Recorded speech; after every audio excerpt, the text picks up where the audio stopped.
Everyone today is just focused on one debate. Which state will hit $1 trillion economic mark first?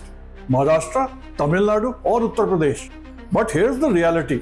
While we debate GSDP at state level, the real economic engines of India are far more granular. They are industrial clusters, which are hyper-specialized regions with export intensity often higher than Tier 1 cities. And if you look closely, this is where the actual competition amongst the state is happening. Before we move forward, please do consider subscribing to the channel if the subjects of business, finance and economy are of your interest. In the last debate, all of you discussed whether Tamil Nadu is factory of India or is it Gujarat. Today, let us move beyond opinions and analyze data cluster by cluster. Cluster number 1 is Morbi-Wankaner. This is a Gujarat ceramic dominance. Morbi-Wankaner is not just a regional cluster. It is one of the largest ceramic manufacturing hubs globally.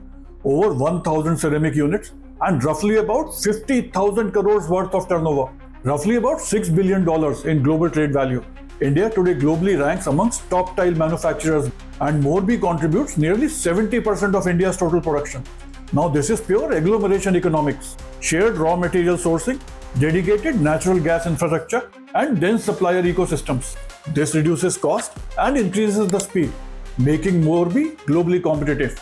At the Gujarat state level, while Surat dominates diamonds, Morbi dominates construction material. This is one of the reasons why Gujarat consistently contributes over 15% to India's industrial output. So the question is Gujarat's strength is just because of one city or due to multiple powerful clusters? Now cluster number 2 is Sivakasi in Tamil Nadu. This also represents Tamil Nadu's diversified growth model. Sivakasi is often misunderstood. Yes, it contributes over 90% of firecrackers, but that is not the main story now. Today, Sivakasi is about $1.5 billion printing and packaging hub, with over 60% of revenues increasingly coming from offset printing and packaging material. This reflects Tamil Nadu's broader industrial model, differentiation across multiple clusters. Instead of relying on just one major city, Tamil Nadu has diversified across 15 plus such industrial hubs. This is what many refer as inclusive industrial growth, where economic activity is distributed, not concentrated.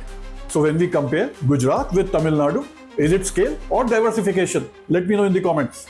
Now the cluster number 3 is Peenya industrial area. This is the hardware heart of Karnataka. Now let's address another perception that Bengaluru is only about IT. Peenya industrial area challenges that narrative. Spread across 40 square kilometers and housing about 8,000 MSMEs. This is one of Asia's largest engineering clusters. And why this industrial cluster is important? Because of precision manufacturing. Components for aerospace, defense and heavy engineering.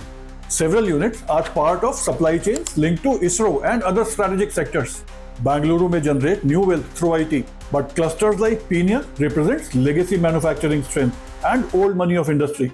Cluster number 4 is Pithampur. Now this is central India's industrial backbone. Many of you have asked why Indore is emerging as top city. The answer lies just outside it, Pithampur. With over 1,500 industrial units and over 50 multinational companies, Pithampur is India's one of most important auto and pharma hubs. It has a very strategic location, connecting south with north of India.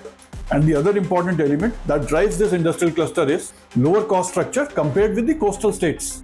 Indore's consistent performance in governance, livability and infrastructure is complemented by Pithampur's industrial strength. So is Central India the next industrial cluster? Do let me know your views in the comments. Now the fifth and very important cluster, Vizag-Kakinada corridor, the southeastern export gateway. And finally, Visakhapatnam and Kakinada corridor. Visakhapatnam alone represents an economy of roughly $40 to $45 billion size. Combined with Kakinada, this region is emerging as a powerhouse for petrochemicals and pharmaceuticals. How? Port-led development, bulk drug parks, refinery expansions, and strong export connectivity. At a time when India is reducing its API dependence on imports, this corridor becomes strategically critical. If we step back, the conclusion is very clear.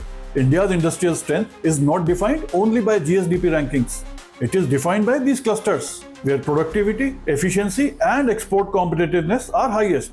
Large states like Maharashtra may dominate the GDP, but clusters like Morbi, Sivakasi, and Peenya often offer higher operational efficiencies for MSMEs.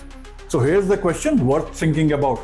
If you were to start a manufacturing business today, would you choose Gujarat's scale, Tamil Nadu's diversification, Karnataka's engineering base, Madhya Pradesh's cost advantage, or Andhra's export connectivity?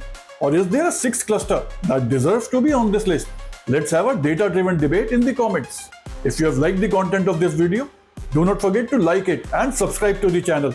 And please do share with someone who needs to know. Be inspired, keep building.